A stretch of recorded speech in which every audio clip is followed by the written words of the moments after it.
When I was young, my mom used to tell me stories about my grandpa.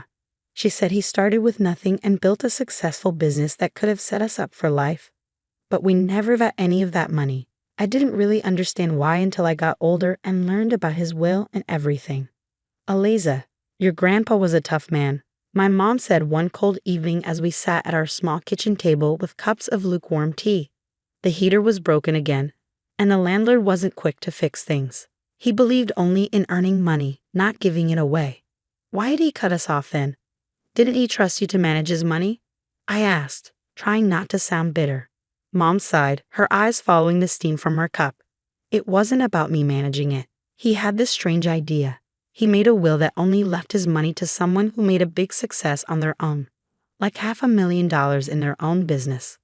That's just mean, I muttered. The idea sounded crazy, again set by a man who cared more about money than his family. It was his way or no way, Mom continued.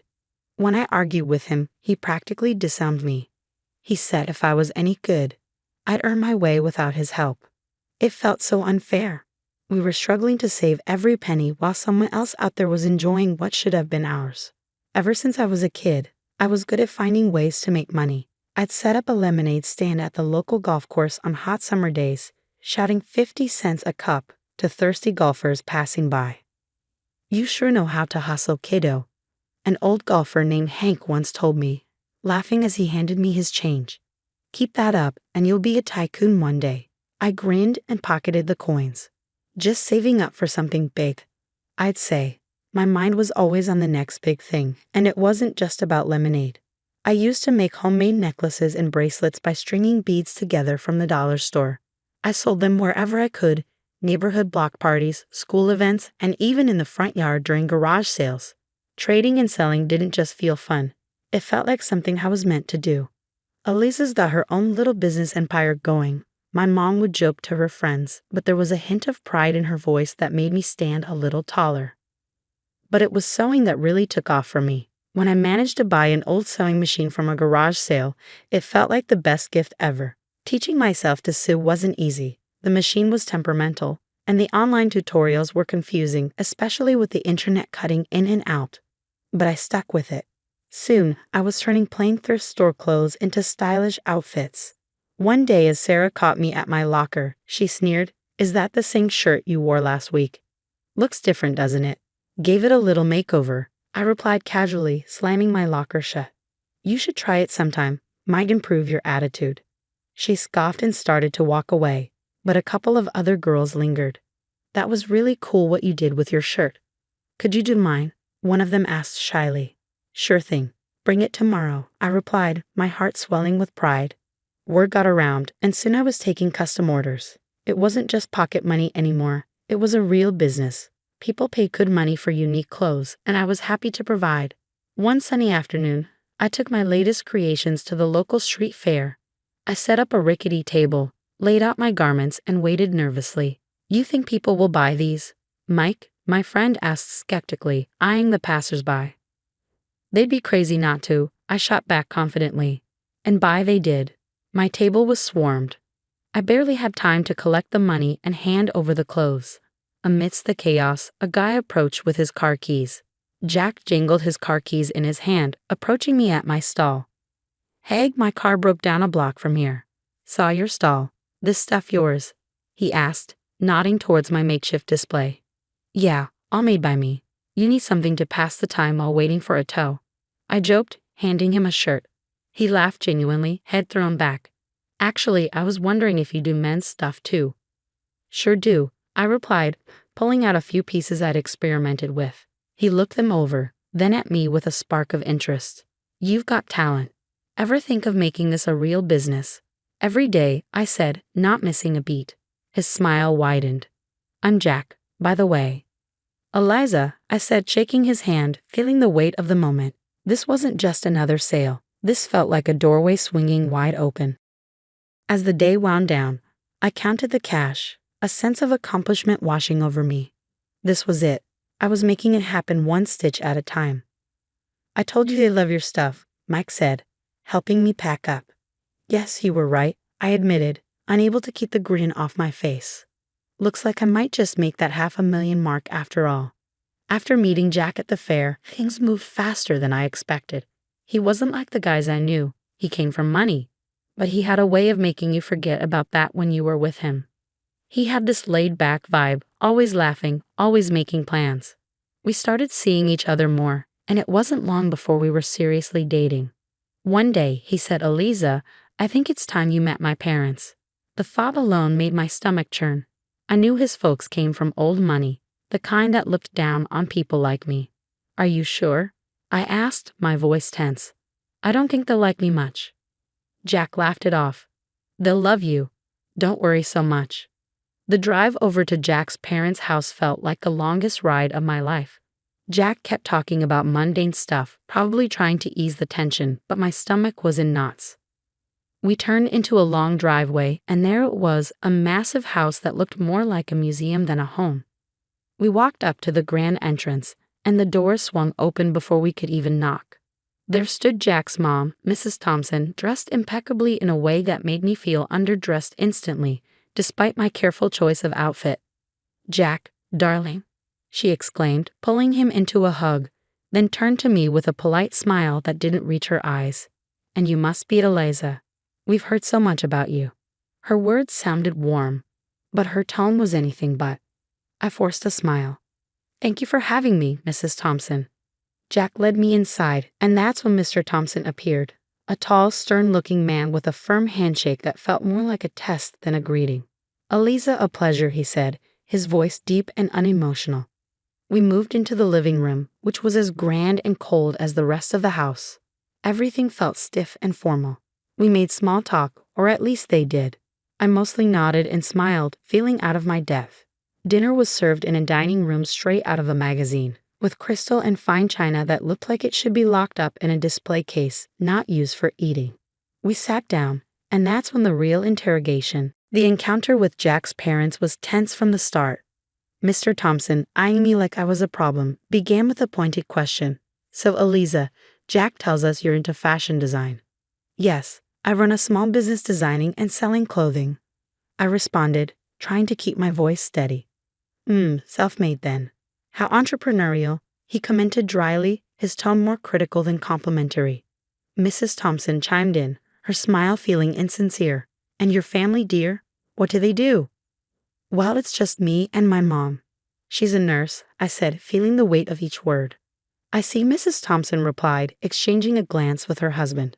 The conversation stumbled along until coffee was served, and then Mrs. Thompson's polite facade dropped. "Eliza, I must be honest. We have certain hopes for Jack, and his partner's background is important to us. It's essential for maintaining the family's reputation and legacy," she said flatly. "Well, it's clear you've accomplished quite a bit despite your background, but I don't think you're suitable for our son, I'm afraid," she concluded abruptly, putting down her fork and leaving the room without another word. I sat there stunned, feeling like I'd been slapped. Jack was quick to comfort me, embarrassed by his parents' behavior. "Eliza, please don't take it to heart. She's just set in her ways." Despite Jack's reassurances, the evening left a cold shadow over what should have been a happy milestone. The engagement happened, but the chill from his parents was something I couldn't shake off. A few weeks after our engagement, Mrs. Thompson called me. Her voice was formal. "Eliza, I'd like you to come over. We need to discuss something important." When I arrived, both of Jack's parents were waiting. The house felt colder than ever. Mrs. Thompson wasted no time, her tone sharp and unwelcoming. "Eliza, we've looked into your background thoroughly. It's clear you come from a very different world than ours," she began. "It's clear you're hunting for wealth, climbing through our son, but we won't allow our family fortune to be jeopardized," she continued, her words stinging. Before I could react, Mrs. Thompson slid a stack of papers across the table towards me. "Since I can't convince Jack to rethink this marriage, you'll need to sign these," she said flatly. I picked up the papers. They were a prenuptial agreement. As I read through it, I realized I wouldn't lay claim to any of Jack's wealth, and neither would any children we might have. Without hesitating, I signed them. "I'm not marrying Jack for his money," I said firmly, handing the signed papers back to her. Mrs. Thompson looked taken aback, and even Mr. Thompson raised an eyebrow, surprised by my quick compliance. Leaving their house, I felt a mix of relief and resentment. At home, I told Jack everything. He laughed it off. Wow, you really showed them. Good for you. As the wedding drew closer, excitement and stress filled my life. My sportswear brand, built from scratch, was finally taking off. Seeing my designs worn and loved was thrilling, and I had accumulated a small capital to expand and take on bigger challenges. Regarding the wedding, I envisioned something simple and intimate, but Jack dreamed of a lavish celebration. Eliza, we're only doing this once. Let's make it big, he'd say with that persuasive grin of his. Reluctantly, I agreed, and we planned a grand event. I found myself negotiating deals and discounts wherever possible to manage the expenses. The wedding day appeared perfect on the surface. Our guests seemed to enjoy themselves, and Jack and I were caught up in a bubble of joy. However, not everyone shared our enthusiasm. Throughout the evening, I noticed Jack's parents whispering disapprovingly, their faces pinched with disapproval. His mother, ever the social butterfly, dropped hints to relatives about her worries that I was after their family wealth. I overheard her commenting loudly about the extravagance of the event, expressing concerns about my understanding of money. After the wedding, things didn't settle down. Jack's mom posted on social media, lamenting that Jack had married someone like me, expressing her fear of losing her son to a woman she deemed unworthy. Reading those words hurt deeply, stirring frustration and sadness within me. I tried to discuss it with Jack. Your mom's posts, they're really harsh. Can you talk to them? They don't even know about the business, how well it's doing. Jack sighed, troubled. Eliza, I know it's tough, but let's not rock the boat, okay? My parents, it's just how they are. They'll come around. They just need time to see what I see. Despite my doubts, I agreed to let it go. Exhausted from the ongoing tension, I poured my energy into my business, something positive and wholly mine. Despite personal turmoil, my brand continued to grow. Orders poured in, and I gained a following, doing interviews, photo shoots, and discussing partnerships. The evening of the charity dinner arrived, held at a swanky hotel downtown. The event supported sports programs for kids and teenagers. As the main costume designer, I chose a blue and white theme that complemented the decor and showcased my latest sportswear pieces. Walking into the grand hall with Jack, surrounded by well-dressed guests and shimmering lights, I felt nervous yet determined. The excitement of seeing my designs showcased in a grand setting quickly soured when we spotted Jack's parents across the room. Their cold stares cut through the warmth of the bustling crowd. Jack noticed but said nothing, and their blatant disregard stunned me deeply. But I bit my lip and kept walking. As guests began to arrive, I circulated the room, chatting and networking. Jack was by my side, his usual charming self, but I could tell he was a bit overwhelmed by the scale of the event. You're really pulling out all the stops, huh? Jack commented as we watched the crowd from a distance. Go big or go home, right? I replied with a wink. Eliza, you've outdone yourself, a familiar voice said from behind me. Turning around, I saw a local sports celebrity who'd worn my designs before. These uniforms are fantastic. Thanks so much. Enjoy the evening. I smiled, handing them a business card. Let's catch up soon. The event was buzzing, the atmosphere electric with enthusiasm and goodwill. Then the moment of truth arrived. The host took to the stage to thank the sponsors, and my heart raced as he started to speak. We haven't been seated long when the evening's presenter took the stage to kick off the event.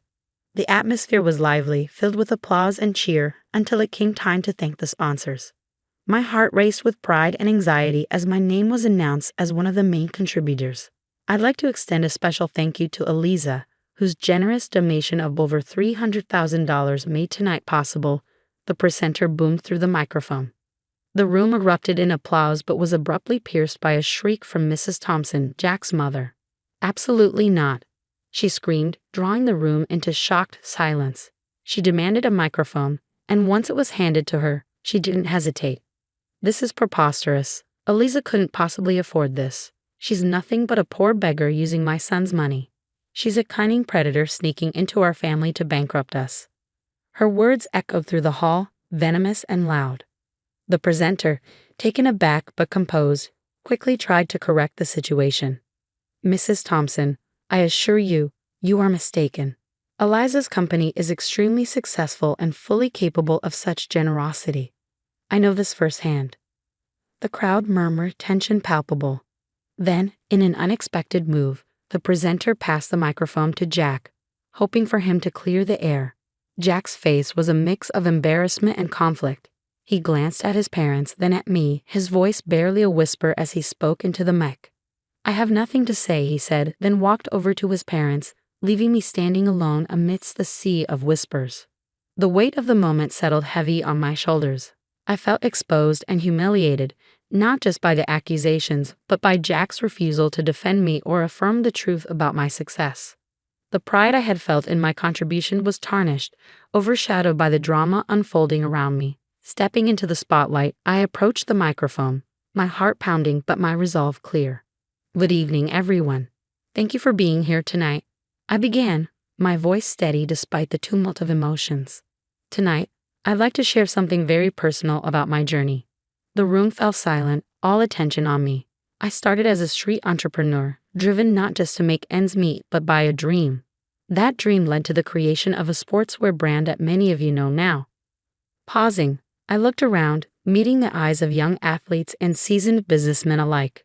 When my company's profits hit $500,000, I fulfilled a promise to a very special person, my grandfather.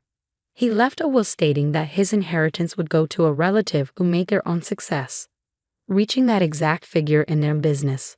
Whispers filled the hall, and I took a moment to let that sink in. That inheritance has been used to fuel not just my personal growth, but to give back through charity, much like tonight's event. I continued. The crowd was listening, some nodding as I unfolded more of my story. After the pandemic, my business didn't just survive, it thrived, growing several times over. Every challenge faced was a stepping stone. As I concluded, I stood before them not just as a business owner, but as someone who believed in the power of perseverance and dedication. The room erupted into applause, some guests standing in ovation. I scanned the crowd, seeing faces light up with respect and admiration. But my eyes briefly caught Jack's parents. Their expressions, once haughty, now showed disbelief and embarrassment. They quietly exited the hotel. Jack, looking equally shaken, tried to approach me, muttering an apology. "Eliza, I just shook my head and walked past him, my emotions a mix of triumph and heartache. I needed space, not just from the evening's drama, but from everything. Deciding to stay at the hotel that night, along with my thoughts, my phone rang. It was Mom. Her voice was thick with emotion. "Honey, I saw everything. I just want you to know how proud I am to see you stand up there, telling your story, reclaiming your truth. You're everything I hoped you'd be." After spending a night at the hotel to clear my head, I returned home. The place felt different, heavier somehow, as if the walls themselves held the tension from the last few months. Jack was there, waiting. As soon as he saw me, he tried to apologize again. "Eliza, I'm so sorry about everything. Can we just forget all this and start over?" he pleaded, his voice desperate. I shook my head, the decision heavy on my heart, but clear in my mind. "Jack, I can't. I don't want to be with someone who can't stand up for me, who sides with his parents over his wife. It's not just about last night. This has been building for a long time," I continued. His face fell, and he reached out, but I stepped back. "I'm filing for divorce," I said firmly. I didn't wait for his response. Gathering a few essentials, I left for my mother's house, the one I recently bought with the inheritance from my grandfather. It felt like a sanctuary. The divorce proceedings were straightforward, thanks to the prenup we had signed, and with no children to consider, it was over quickly. During that time, Jack's parents tried to intervene. They called repeatedly, trying to patch things up, not for my sake, but because their son's lifestyle had changed now that I was out of the picture. I blocked their numbers, not just to silence the constant ringing, but to cut off a past that was holding me back. From friends, I heard Jack started drinking, lost his job, and eventually his parents disowned him, not wanting to tarnish their reputation with his downward spiral. Despite everything, I never wished him ill, but I knew I needed to move on. Living at my mom's place gave me the peace I needed to think about my next steps. The business was still thriving, and I poured more of myself into it, not just to distract from the divorce, but to rebuild stronger foundations for my future. One evening, sitting in the garden my mom and I had started together, she turned to me, a soft smile on her face. "You did the right thing, Eliza. It's tough, but you're tougher. And I'm here always." "Thanks, Mom. I know it's just a lot to process," I replied, feeling the weight of her support. As long as you remember that you're not just surviving, you're building, learning, and growing. That's what matters, she said, squeezing my hand. She was right. The end of my marriage wasn't just an ending. It was a gateway to a new chapter, one where I could make decisions without second guessing if someone had my back, one where I could stand on my own, not just as a successful businesswoman, but as a person reshaped by her experiences.